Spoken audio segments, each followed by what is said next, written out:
Hi, I'm so glad you stopped by. I'm going to read this story called Bert and the Broken Teapot. Bert woke up early. He was too excited to go back to sleep. Today I'm going to work at Hooper's store, he told his pet pigeon, Bernice. David has to go to the library, so he said I could help out. Bert whispered so he wouldn't wake up Ernie. When Bert arrived at the store, David said, "Good morning. You're right on time. Here's an apron for you to wear." Bert slipped the apron on over his head. It fit perfectly. "Neato," he said.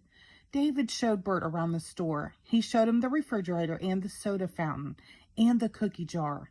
Then he took Bert behind the counter and showed him the teapot on the shelf. "Please be careful with the teapot," said David. "It is very special because Mr. Hooper gave it to me." "Don't worry, David," said Bert. "I'll be as careful with your teapot as I am with my paper clip collection." "I'll be back in 2 hours," David said as he left. "Take good care of the store." "Don't worry about a thing," Bert answered. He set places at the counter while he waited for his first customers. Soon the door opened and the first customer came in. "Hi, Bert," Ernie said. "How's it going?" Bert smoothed his apron. "Fine, Ernie," he said. The door opened again and 3 more customers came in. "Hi, Bert. May I have a glass of milk?" Prairie Dawn asked. "I'd like some Brussels sprouts," said Harry. "Cookie, please," said Cookie Monster. "Coming right up," said Bert. He knew that was what David said when he was waiting on customers. Maria opened the door. "Hi, Bert," she said. She was surprised to see him. "Where's David?" "He's at the library," Bert told her. "And I'm minding the store." "David always makes me a cup of tea," said Maria. "Could you do that?" "You bet, Maria," said Bert. "Oh, Bert," said Prairie Dawn, "may I have some more milk, please?" "Coming right up," said Bert. Bert was trying to serve his customers as fast as David did. He reached for the milk. "Watch out for the teapot," cried Maria. But it was too late. Bert knocked the teapot off the counter. Crash! It fell to the floor. "Oh no," cried Bert. "I have broken David's teapot." Everyone stared at the pieces on the floor. "Maybe Lewis could fix it," said Prairie Dawn. "Yeah," said Harry. "I break lots of things, and Lewis always fixes them." "Go ahead, Bert," said Maria. "I'll watch the store while you go to the fix-it shop." Ernie and Bert carefully picked up the pieces and put them in a paper bag. Bert hurried to the fix-it shop. When he got there, Lewis was fixing a radio. "Hi, Bert," Lewis said. "What can I do for you?" "I was working at Hooper's store, and I broke David's teapot," Bert told him. He handed Lewis the bag full of broken pieces. "Can you fix it for me?" Lewis put the broken pieces on the counter and looked at them.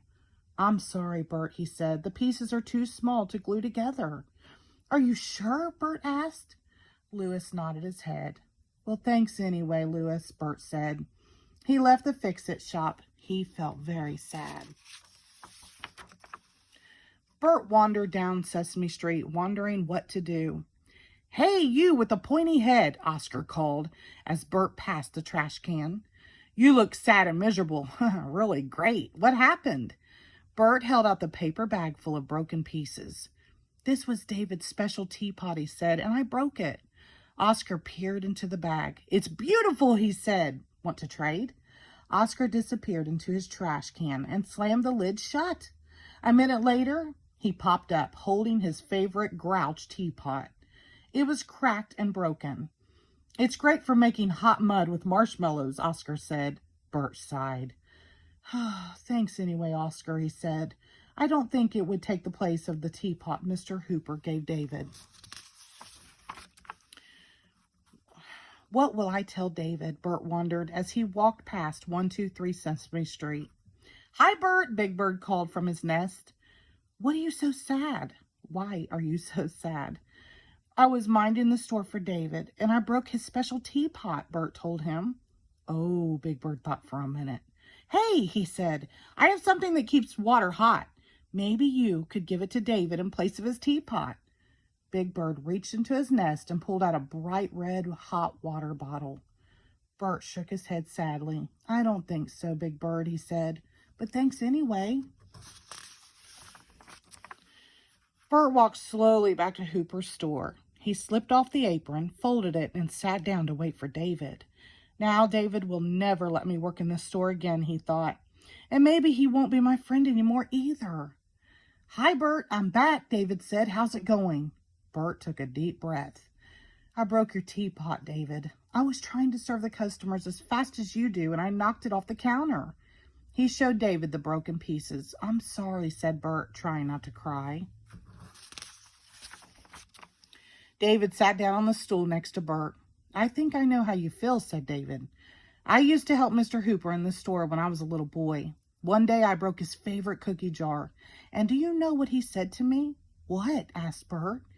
Mr. Hooper said, my friend David is more important to me than any cookie jar. David smiled. And you know what, Bert? What? Asked Bert. My friend Bert is more important to me than any teapot, said David. I'll buy you a new teapot, Bert said bravely. I'll save my money and maybe I can sell my paperclip collection. I have a better idea, said David. What's that? Asked Bert. You can help me in the store again next Saturday, David said. Do you mean it, David? Asked Bert. Groovy. I will try not to break anything ever again, I promise. I will be very careful. I know you will, said David. The end. Thank you.